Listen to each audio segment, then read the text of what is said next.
আসসালামু আলাইকুম। আজকের আলোচনার বিষয় হচ্ছে জাল নোট। আমাদের সমাজে এটা জালের মতো ছড়িয়ে ছিটিয়ে আছে।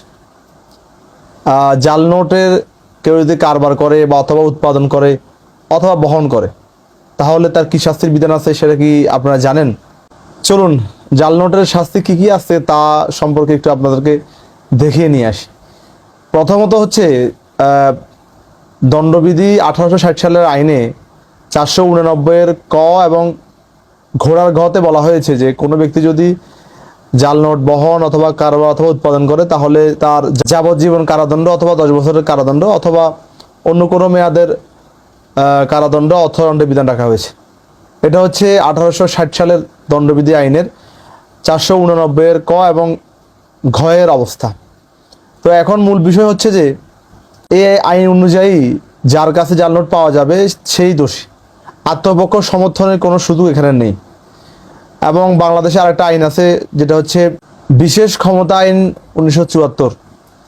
এই আইনের 25 কতে বলা হয়েছে যে কেউ যদি জাল নোট উৎপাদন কারবার লেনদেন এগুলোর সাথে সম্পৃক্ত থাকে সর্বোচ্চ মৃত্যুদণ্ডের বিধান ওখানে রাখা হয়েছে এবং হচ্ছে যাবজ্জীবন এবং 14 বছর যে মেয়াদের কারাদণ্ড এবং হচ্ছে অর্থদণ্ডের বিধান রাখা হয়েছে। বিশেষ ক্ষমতা আইন 1974-এর একটা বড় বৈশিষ্ট্য হচ্ছে কোনো ব্যক্তিকে ওয়ারেন্ট ছাড়া, গ্রেপ্তারি পরোয়ানা ছাড়া কোনো ব্যক্তিকে গ্রেপ্তার করা যাবে এবং হচ্ছে প্রায় 6 মাস পর্যন্ত আটক রাখা যাবে। আর একটা বিষয় বলে রাখি যে বাংলাদেশ ব্যাংক নতুন একটি আইনের খসড়া তৈরি করেছে, ইতিমধ্যে হয়তো আপনারা অনেকে জানেন, যেটা হচ্ছে জাল নোট প্রতিরোধ আইন। মূলত এই আইনে প্রথমত হচ্ছে মৃত্যুদণ্ডের বিধান রাখা হয়েছিল। তবে এখানে একটা বিষয় বলে রাখি যে জার্মানি কেন্দ্রীয় ব্যাংক বুন্দেসের সহযোগিতায় ফ্যাক অ্যানালাইসিস সেন্টার বাংলাদেশে স্থাপন করার কথা ছিল, কিন্তু যখন এই আইনের খসড়া তৈরি করা হয়, মৃত্যুদণ্ডের বিধান রাখা হয়, তখন এটাকে এক প্রকার বাড়াবাড়ি মনে করে জার্মানির কেন্দ্রীয় ব্যাংক। তখন তারা এই প্রকল্প থেকে সরে আসতে চায় এবং এই পরিপ্রেক্ষিতে খসড়া সংশোধন করে যদি কোনো ব্যক্তি থেকে 500 পিসের উপরে জাল নোট থাকে তাহলে তার সর্বোচ্চ যাবজ্জীবনের কারাদণ্ডের বিধান রাখা হয়েছে এবং সর্বোচ্চ 1 কোটি টাকা পর্যন্ত অর্থদণ্ডের বিধান রাখা হয়েছে এই আইনে।